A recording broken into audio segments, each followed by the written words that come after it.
করেছে। বিরোধী রাজনৈতিক দল শক্তি প্রায় নিশ্চিহ্ন ছিল, কিন্তু এবারের মাঠে দুই প্রধান শক্তি মুখোমুখি। প্রতিশ্রুতি ছিল, দোষারোপ নয়, পলিসির রাজনীতি। বাস্তবে কি হচ্ছে? প্রচারের প্রথম সপ্তাহেই পাল্টা ইঙ্গিত, ইতিহাসে টানা নাকি চরিত্রের আক্রমণ? এবার তোমার বলতে সুবিধা হবে। আমি জাস্ট তোমাকে একটা তুল্যমূল্য করার জন্য ইনফরমেশনটা দিলাম সামনে। না, সেটা তো ঠিকই। ধরো এই মুহূর্তে বাংলাদেশে আওয়ামী লীগ রাজনৈতিকভাবে নিষিদ্ধ। সে দেশের আইন ব্যবস্থা, আইন মোতাবেক সে দেশের বিচার ব্যবস্থার মধ্য দিয়ে নিষিদ্ধ। তারা এবারে ইলেকশনে অংশ নিতে পারছে না। তারা বড় দল, তাদের সমর্থক আছে, সেগুলো তাদের বক্তব্য। কিন্তু সেই পার্টটা বাদ দিয়ে নির্বাচনের আগে বাংলাদেশে যত রাজনৈতিক দল তারা এই নির্বাচনে অংশ নিচ্ছে, তাদের মধ্যে প্রধান বিএনপি এবং ইকুয়ালি জোট সংগঠন করে যে শিবিরটা তৈরি হয়েছে, তারা একটা বড় শক্তি। কিন্তু দুই শক্তি আমাদের কেন ভোট দেবেন, ওদের ভুল, আমরা ঠিক, যেগুলো রাজনৈতিক প্রচার প্রচারণায় নির্বাচনের আগে হয়ে থাকে, সেটা বাংলাদেশে কেন আমাদের দেশেও হয়ে থাকে। কিন্তু সেই সকলের বলার অধিকার, প্রচার প্রচারণার যে রাজনৈতিক প্রচার প্রচারণার যে অধিকার, যে সামঞ্জস্যতা, সেটা এই মুহূর্তে রয়েছে। অর্থাৎ গণতান্ত্রিক নির্বাচনের আগে গণতান্ত্রিকভাবে রাজনৈতিক শক্তিগুলো তাদের কিন্তু প্রচার প্রচারণার কাজ সমানভাবে করতে পারছে। এবার দেখার জনমানুষকে তারা তাদের খবরটা, তাদের জানান দেওয়াটা, রাজনৈতিক মতাদর্শটা, তাদের কর্মসূচি, তাদের ইস্তেহার, তারা আগামী দিন কি করতে চায়, সেটা কিন্তু বলার সুযোগ পাচ্ছে। এটাই কিন্তু গণতান্ত্রিক পরিবেশ। স্বাভাবিকভাবেই আমি আশাবাদ ব্যক্ত করব যে আগামী 12ই ফেব্রুয়ারি এই যে রাজনৈতিক প্রচার প্রচারণার মধ্য দিয়ে বাংলাদেশের সাধারণ মানুষের মধ্যে কোন রাজনৈতিক শক্তি আগামীতে সরকারে যেতে পারে, তার সঠিক নির্ধারণ বাংলাদেশের সাধারণ মানুষ তার সুচিন্তিত মতামত দিয়ে ভোটটা অংশ নিতে পারবে। নিঃসন্দেহে এইটাই বাংলাদেশের মানুষের কাছে এই মুহূর্তে সবচেয়ে বড় প্রয়োজনীয় জিনিস, বাংলাদেশকে আগামী পথে এগিয়ে নিয়ে যেতে। পরমাশিস, এই যে আমি শুরুতেই বলেছি যে ভোটের মাঠে রাজনৈতিক দলগুলো প্রতিপক্ষকে কার্যত কোণঠাসা করার জন্য বা জনগণের সামনে তাদের প্রতিপক্ষের ভাষায় ডোমিনেট করা, এটা তো গণতন্ত্রের অন্যতম একটা অনুষঙ্গ। সেটি সব রাজনৈতিক দল করবে, কিন্তু এবারের প্রেক্ষাপটটি কিন্তু আলাদা শুরু থেকেই। কারণ প্রধান দুই রাজনৈতিক শিবিরের বাইরেও আরো একটি রাজনৈতিক শিবির এই মুহূর্তে বাংলাদেশে নেই, এবং সেই রাজনৈতিক দলটির বিরুদ্ধেই আজকের যে রাজনৈতিক প্রধান দুই প্রতিপক্ষ, সেই প্রতিপক্ষকে ছাড়াই একতরফা নির্বাচন করার অভিযোগ ছিল। এবং যে কারণেই অতীতের নির্বাচনগুলো একপাক্ষিক, প্রচার প্রচারণাহীন, কার্যত ফাঁকা মাঠে গোল দেওয়ার মতোই বাংলাদেশের সাধারণ ভোটাররা দেখেছেন। সে কারণে আমার মনে হয় যে এইবার রাজনৈতিক দলগুলোর একে অপরের বিরুদ্ধে, ঠিক আছে, স্বাভাবিকভাবেই এক রাজনৈতিক দল অন্য রাজনৈতিক দলের যে নেতিবাচক বিষয়গুলো রয়েছে সেটি সামনে আনবে। এটি রাজনৈতিক ভাবে আবার প্রতিপক্ষ আবার সেটাকে সামাল দেবে যে না, আমরা আমাদের বিরুদ্ধে যে অভিযোগ আনা হয়েছে সেই অভিযোগ ঠিক নয়, বা তোমরাও নেতিবাচক ভাবে অন্য অভিযোগে দুষ্ট রয়েছে। আমি একটু তোমাকে জানানোর জন্য বলছি, দেখো ইতিমধ্যেই 22 তারিখ থেকে নির্বাচনের প্রচার প্রচারণা শুরু হয়ে গিয়েছে, এবং তারপর থেকে আমরা দেখেছি যে একের পর এক প্রধান দুই রাজনৈতিক দলের মুখ, বিএনপির পক্ষ থেকে তারেক রহমান এবং বাংলাদেশ জামায়াত ইসলামীর পক্ষ থেকে ডক্টর শফিকুর রহমান, এই দুই শীর্ষ নেতার বক্তব্য এবং পাল্টা বক্তব্যে কিন্তু একটা চমক দিচ্ছে। তারেক রহমান যখন সিলেট থেকে নির্বাচনী প্রচারণা শুরু করেন, তারপরই আবার পাল্টা আমরা দেখেছি যে ঢাকায় শফিকুর রহমানও পাল্টা ভাবে তার বক্তব্যের পাল্টা একটা যুক্তি দাঁড় করিয়েছেন। এবার আমরা একটু শুনে নেব সিলেটে প্রচারের শুরু থেকে তারেক রহমান কি বলেছেন, কি কি শব্দ ব্যবহার করেছেন। সরাসরি নাম কিন্তু উনি করেননি, কিন্তু উনি বলেছেন একটি রাজনৈতিক দল অর্থাৎ জামায়াতকে ইঙ্গিত করে বলেছেন, মিথ্যাচার, মানুষ ঠকানো, শিরক, এই শব্দগুলো উনি ব্যবহার করেছেন। শুধু তাই নয়, যেটি বাংলাদেশের অধিকাংশ মানুষের সংবেদনশীল জায়গা, যেখানে অধিকাংশ মানুষ এই বিষয়টি আপোস করতে চান না, সেই 1971 সালের একটি অনুভূতিকে কিন্তু সামনে আনা হয়েছে। 1971-এর ভূমিকার প্রসঙ্গও টানা হয়েছে। শুধু তাই নয়, তুমি জানো যে এবারের নির্বাচনে বাংলাদেশে আমাদের ভারতের মতোই ধর্মীয় যে ভাব আবেগ, সেটিকে সামনে রেখে ভোটের বৈতরণী পার করার জন্য প্রধান দুটো রাজনৈতিক শিবিরই পাল্টাপাল্টি অবস্থান নিয়েছে। তারেক রহমান সিলেটের ভোটের প্রচারের শুরুতে তোমার মনে আছে কিনা দৃশ্য, এক মুরব্বীকে ডেকে এনে বলেছেন যে বেহেশত দেওয়ার মালিক আল্লাহ। এই বক্তব্য দিয়ে ধর্মীয় আবেগের জায়গায় একটা বড় প্রশ্ন চিহ্ন কিন্তু তিনি তুলেছেন। সবচেয়ে গুরুত্বপূর্ণ লাইন কোনটি জানো? যে গত 15-16 বছর ভোট ডাকাতি হয়েছে, এখন নতুন একটি দল সেই ষড়যন্ত্রে লিপ্ত। ইঙ্গিত কি দিয়েছেন? তুমি বুঝতে পেরেছো যে তার ইঙ্গিত প্রধান প্রতিপক্ষ জামায়াতের। এবং তিনি কিন্তু এর কয়েকদিন আগে বলেছিলেন যে দোষারোপের রাজনীতি করলে মানুষের পেট ভরবে না, কিন্তু প্রচারের প্রথম দিন থেকেই তারেক রহমান এই দোষারোপের রাজনীতিতেই ফিরেছে। এটা কি কৌশল না চাপের প্রক্রিয়া? সেটি অবশ্য ওই তোমার ভাষায় 12ই ফেব্রুয়ারি সাধারণ মানুষ ভোটের মধ্য দিয়ে তার জবাব দেবেন। তুমি আপাতত এই বিএনপির এই পার্ট নিয়ে, তারেক রহমানের বক্তব্যের পার্ট নিয়ে তুমি তোমার বক্তব্য দেখো, এই জায়গা থেকে যদি বলি, আমাদের ভারতবর্ষে অনেক রাজনৈতিক দল আছে, কমিউনিস্ট দল আছে, কংগ্রেস আছে, বিজেপি আছে। ধরো আমি কোনো রাজনীতি করি না, আমি তোমাকে কথার প্রসঙ্গে বললাম ভাই ভালো মন্দ যা কিছু হবে সবই তো ঈশ্বরের আশীর্বাদ। তাহলে কি আমি ধর্মীয় রাজনীতি করছি? বাংলাদেশে সংখ্যালঘুদের বাদ দিলে বাংলাদেশেও তো সব ধর্মের মানুষরা কম বেশি বসবাস করে। তারেক রহমান নিজে একজন মুসলিম ঘরের সন্তান, সে যদি তার নির্বাচনী প্রচারে দাঁড়িয়ে কোনো মুরব্বীর সামনে বলে সবই তো আল্লাহর কৃপায়, এটা কি ধর্মে সুশ্রুতি দেওয়া হয়? আমার তো জানা নেই। আমরা যারা কলকাতায় বা ইন্ডিয়াতে বা ভারতে যারা দুর্গাপুজো করি, দুর্গাপুজো করা মানেই দেবী দুর্গার সঙ্গে প্রণাম, মা তুমি রক্ষা করো, এই কথাটা বলার মানে কি আমি গোড়া হিন্দুত্ববাদী হয়ে গেলাম, উগ্রবাদী হয়ে গেলাম? ধর্মের উপরে বিশ্বাস রাখতে, ধর্ম কি? ধর্ম আল্লাহ, ঈশ্বর, গড একই জিনিস,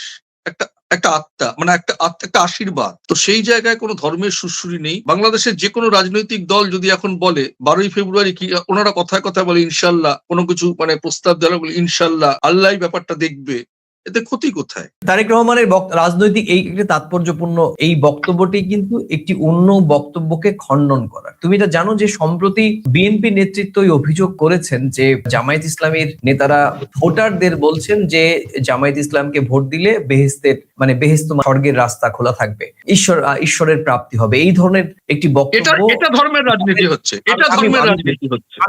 আমি সেটা বলছি যে বিএনপির পক্ষ থেকে অভিযোগ করা হয়েছে। আমার যদি ভুল না হয়, তারেক রহমান সিলেটের মাঠ থেকে, সিলেটের নির্বাচনী জনসভা থেকে তারই একটি পাল্টা বক্তব্য দিচ্ছেন যে বেহেশতের মালিকও আল্লাহ, দোজখের মালিকও আল্লাহ, আকাশের মালিকও আল্লাহ, মাটির মালিকও আল্লাহ। তাহলে উনি তো সবকিছু করবেন। তাহলে আপনি যদি আমাকে ভোট দেন, ভোট দিলেই আপনি বেহেশতে যাবেন, অর্থাৎ আপনি স্বর্গে যাবেন, ভোট না দিলে আপনি দোজখে যাবেন, অর্থাৎ নরকে যাবেন।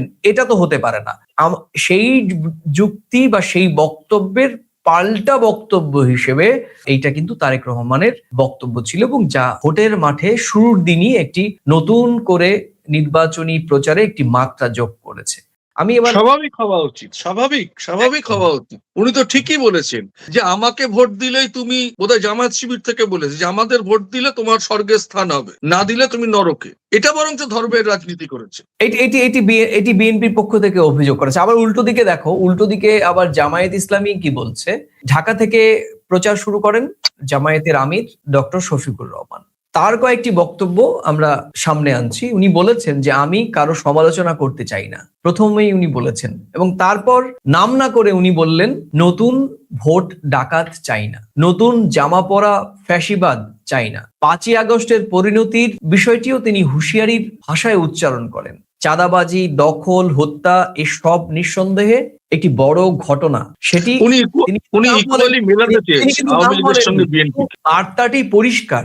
এখানে একদম পরিষ্কার বার্তা যে আওয়ামী লীগের পরে নতুন করে বাংলাদেশে জামায়াত ইসলামের ভাষায় যে ফ্যাসিবাদ বা আওয়ামী লীগের পরে যে চাঁদাবাজ, দখলদার, সেটি বিএনপির কে ইঙ্গিত করা হয়েছে, এবং বিএনপি কে ইঙ্গিত করেই উনি এটা বলেছেন। এটা রাজনৈতিক ভাষ্যকাররা পরিষ্কার করে বলছেন বাংলাদেশে। কি বলবে?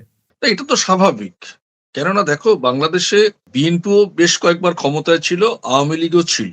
সকলের পক্ষে কম বেশি অভিযোগ আছে, সকলেই এখন শুদ্ধতার সঙ্গে পরিশুদ্ধতার সঙ্গে নতুন করে তারপরে 17 বছর পরে উনি ফিরে এসছেন, ওনার জনসমর্থন রয়েছেন। আমি আগেও বলেছি যে বাংলাদেশে 12ই নির্বাচনে যে কোনো রাজনৈতিক দল সে দেশের মানুষের ভোটের আশীর্বাদ নিয়ে যখন ক্ষমতায় আর যাবে, তাদের কিন্তু ওয়ার্ন হওয়া উচিত যে বাংলাদেশের মানুষ কি করতে পারে। জামায়াত ইসলামী যে সংগঠন ইলেকশনে এসছেন, অংশ নিচ্ছেন, তারা তো স্বাভাবিকভাবেই আওয়ামী লীগের এই কর্মকাণ্ডকে বিএনপির অতীতের কর্মকাণ্ডের সঙ্গে একটু সে দেশের মানুষের সামনে, জনসাধারণের সামনে তুলে ধরতে চাইবে। কিন্তু প্রকৃত প্রেক্ষাপট কি?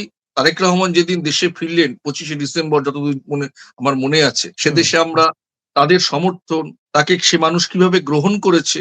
তুমি বলছো যে জনসমর্থনের দিক থেকে তুমি নিশ্চয়ই বাংলাদেশের এই নির্বাচনী জনসভাগুলো ওয়াচ করছো। বিএনপি রাজনৈতিক শক্তির উত্থান হিসেবে নতুন করে রাজনৈতিক 17 বছর পর রাজনৈতিক শক্তির উত্থান ব্যাপকভাবে এই মুহূর্তে বাংলাদেশের নির্বাচনের মাটিতে। তুমি বলছো যে গত বছর 25শে ডিসেম্বর যখন তারেক রহমান 17 বছর পর বাংলাদেশের মাটিতে ফিরলেন, তার প্রত্যাবর্তনের দিনে যে জনসমুদ্র দেখা গিয়েছে, এবং একই একদম সঙ্গে বেগম খালেদা জিয়া, বাংলাদেশের 3বারের প্রধানমন্ত্রী, আপসহীন নেত্রী বেগম খালেদা জিয়ার যে শেষ যাত্রায় যে যত সংখ্যক মানুষ সেখানে শরিক হয়েছিলেন, অংশ নিয়েছিলেন, সেটি আনপ্রেসিডেন্টাল, অভূতপূর্ব এক দৃশ্য আমরা দেখেছি, গোটা বিশ্বের মানুষ দেখেছে। জনসমুদ্রের ঢল বলা যায়, জনসমুদ্রের একদম, ঢল। একদম। এবং একই রকম ভাবে এবার সেই দুটো প্রেক্ষাপট একটু ভিন্ন প্রেক্ষাপট আমি বলবো।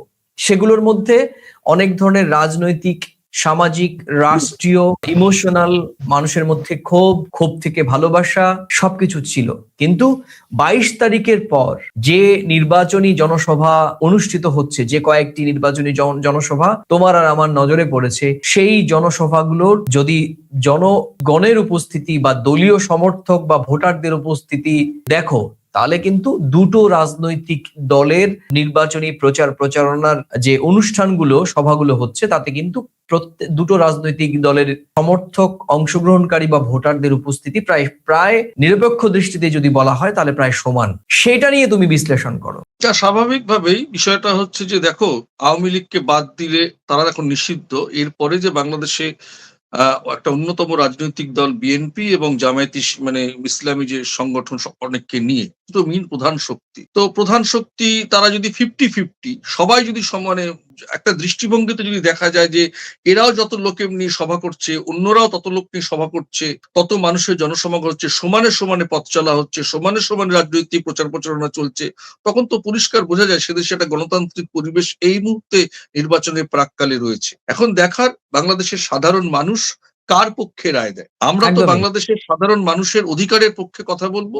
সেই বাংলাদেশের সাধারণ মানুষ তাদের অধিকারটা সঠিকভাবে, সমানভাবে যদি মানুষের সামনে তুলে ধরতে পারে, তবেই তো গণতান্ত্রিক উৎসবের সার্থকতা। সেই জায়গা থেকে নির্বাচনের প্রাক্কালে তো প্রধান দুটো বিরোধী শক্তি যদি সমানভাবে রাজনৈতিক প্রচারণার আলোয় আসে, সেটা শুধু বাংলাদেশের মাটিতে কেন, সেটা গোটা বিশ্ব দেখবে গণতান্ত্রিক পরিবেশ নির্বাচনের আগে বাংলাদেশের মাটিতে এই মুহূর্তে অবস্থান করছে। আমার মনে হয় কি জানো পরমাশিস, এই গণতন্ত্রের এই প্রচারণা বা গণতন্ত্র, এর মধ্যেও কিন্তু তিক্ততা এবং পরস্পরের বিরুদ্ধে একটু চড়া সুরে আক্রমণ, এগুলো কিন্তু হয়ে থাকে। যেমন বিবিসি বাংলার রিপোর্টেও এবারে নির্বাচনী প্রচারণায় তাদের বক্তব্য, বিবিসি বাংলার ভাষ্য, যে তিক্ততা বাড়ছে। তাদের যুক্তি কি, তারা একদম পয়েন্ট করছে, ডিসেম্বরেই জামাতের বক্তব্যে বিএনপির একটা ক্ষোভ ছিল। ডিসেম্বরে যে ওই যে তোমাকে বললাম যে ডিসেম্বরে বলা হয়েছিল যে ভোট দিলে বেহেশতে যাবেন, ভোট না দিলে অন্য জায়গায় যাবেন, সেই বক্তব্যে কিন্তু একটা তিক্ততা তৈরি হয়েছিল বিএনপির মধ্যে। তারেক রহমান তখন লন্ডনে ছিলেন, তিনি ভার্চুয়ালি বিষয়টি আবার ডিফেন্সও করেছেন। এখানে পরিষ্কার, তো আমরা এর আগেও আমাদের এপিসোডগুলোতে বলেছি যে জামায়াত এবং বিএনপি এখানে দুটো ইমোশনকে সামনে রেখে রাজনীতি করছে বা ভোটের রাজনীতি করছে। একটা হচ্ছে 1971 আর আরেকটা হচ্ছে স্বৈরাচার। জামায়াতকে বলা হচ্ছে যে 1971-এর স্বাধীনতা বিরোধী শক্তি, আর বিএনপি কে বলা হচ্ছে তারাও আওয়ামী লীগের মতো স্বৈরাচারী শক্তি। মানে একটা ফ্রেমে অর্ধেকটা তুমি ধরো 71-এর মুক্তিযুদ্ধ বিরোধী শক্তি, আরেকটা অংশ ধরো যে তারাও স্বৈরাচার। এই যে পারস্পরিক দুই দলের মধ্য থেকে দুই দলের বিরুদ্ধে এই পুরনো অভিযোগ নিয়েই আবার ভোটের মাঠে নিজেদের অস্তিত্ব জানান দিতে চাইছে এবং সেটা রিফ্লেক্ট করাতে চাইছে 12ই ফেব্রুয়ারি ভোট বাক্সে। এই বাকযুদ্ধ কিন্তু একেবারে নতুন কোনো ঘটনা নয়, এটা কিন্তু অতীতের দুটো রাজনৈতিক দলের জমে থাকা অবিশ্বাসের বিস্ফোরণ। কিভাবে দেখছো? দেখো, রান্না চাপালে কিন্তু ঝাঁজ তৈরি হয় না। রান্না চাপানোর পর সেই সিদ্ধ হয়ে যাওয়ার পর তেল মশলা দিয়ে কষায়, তখন ঝাঁজ বেরোয়। সেই ঝাঁজ আটকানোর জন্য যতক্ষণ না রান্নাটা পরিপূর্ণ হচ্ছে, যখন অত পরিবেশনের আগে পর্যন্ত কিন্তু একটা ঝাঁজ থাকে কষানোর পর থেকে। তো 22 তারিখ নির্বাচনী প্রচারণার কাজ শুরু হয়েছে, 12 তারিখ ভোট। নির্বাচনের আগে নির্দিষ্ট সময় থেমে যাবে প্রচারণার কাজ। এখন তো কষানো হচ্ছে। রাজনীতিতে একটা কথা আছে, সরগরম, উত্তেজনার পারদ চড়ছে। নির্বাচন সামনে, 12 তারিখ, আজকে হচ্ছে বোধহয় 27 তারিখ। তো এখন তো বাকবিতণ্ডা, চরম উত্তেজনা, সরগরম পরিস্থিতি, দেশের একটা জাতীয় নির্বাচন, এটা তো হওয়া স্বাভাবিক। এবং শুধু স্বাভাবিক যেমন নয়, স্বাভাবিক যেমন তার পাশাপাশি এই স্বাভাবিকতার প্রকৃষ্ট উদাহরণ থাকতে হবে যে জামায়াতি শিবিরের অতীত ইতিহাস কি সেটা বিএনপি তুলে ধরবে, আবার বিএনপির অতীত ইতিহাস কি সেটা জামায়াতি শিবির তুলে ধরবে। কার সামনে তুলে ধরবে? জনগণের সামনে। পরীক্ষককে জনগণ।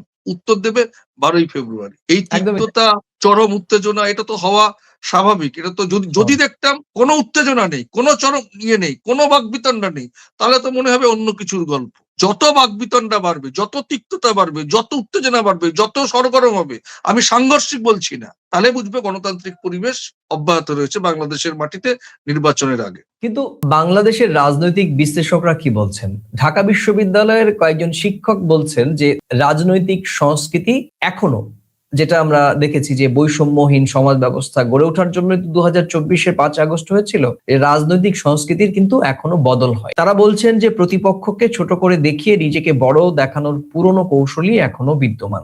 নির্বাচন যত কাছে আসছে ততই এর তীব্রতাও ততই বেশি বাড়ছে। যদিও অন্য বিশ্লেষকরাও বলছেন যে রাজনীতি মানেই শত্রু আর মিত্রের খেলা, আর কেউ যদি আক্রমণ না করেন তাহলে প্রতিপক্ষ ভাববেন যে আমার প্রতিপক্ষ দুর্বল।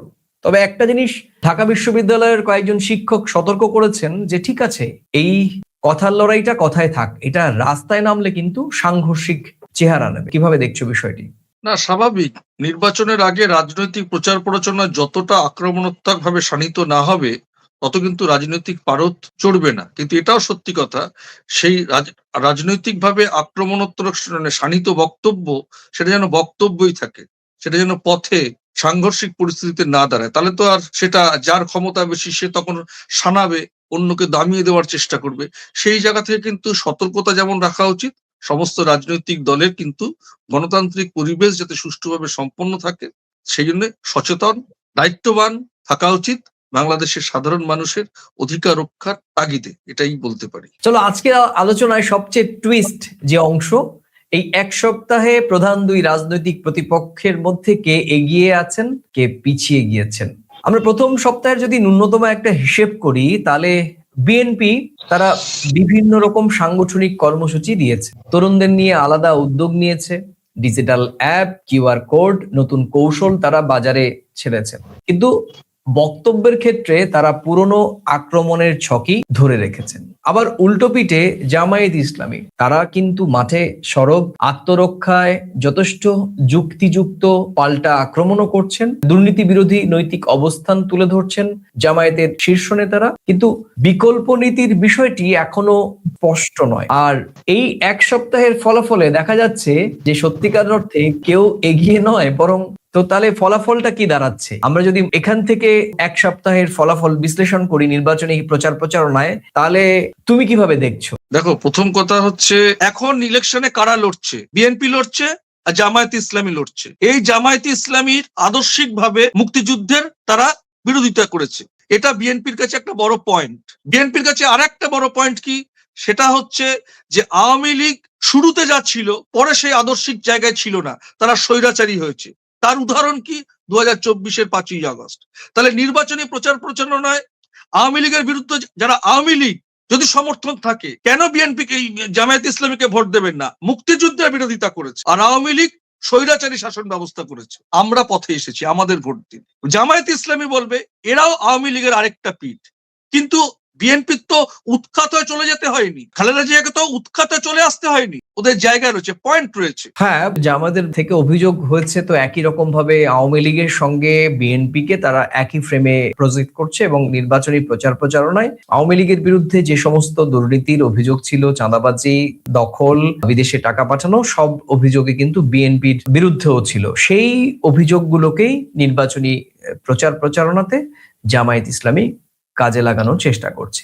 তাহলে কি দেখা, স্বাভাবিক দুটো দলের বিরুদ্ধে তাদের ভাষায় যৌক্তিক আক্রমণ এবং পাল্টা আক্রমণ করছে। তাহলে কি দাঁড়ালো ফলাফল? গত এক সপ্তাহে এই ভোটের প্রচার প্রচারণায় বিএনপি কিংবা জামায়াত ইসলামী কেউ এগিয়ে নয়, কেউ আবার পিছিয়েও নয়, খেলা পুরোপুরি শুরু হয়ে গিয়েছে। শেষ করব, পরমাশিস তোমাকে অনেক ধন্যবাদ। তুমি বাংলাদেশের এই ভোটের নির্বাচনী প্রচারণা নিয়ে আমাদের যে বিশেষ অনুষ্ঠান বাংলাদেশের নির্বাচন এবং আমাদের প্রাসঙ্গিক প্রসঙ্গ, আজকে শুধু এই কথাই বলবো, বাংলাদেশের রাজনীতিতে আজ যারা শত্রু, আগামীকাল তারা কাছাকাছিও আসতে পারে। ভোটের আগে কথার লড়াই জমবে, এটাই বাস্তবতা, এটাই গণতন্ত্রের অংশ। কিন্তু মানুষ এবার শুধু আর কথাতে নয়, তারা চান নিরাপদে ভোট, বিশ্বাসযোগ্য নির্বাচন আর ভবিষ্যতের রূপরেখা বাস্তবায়ন।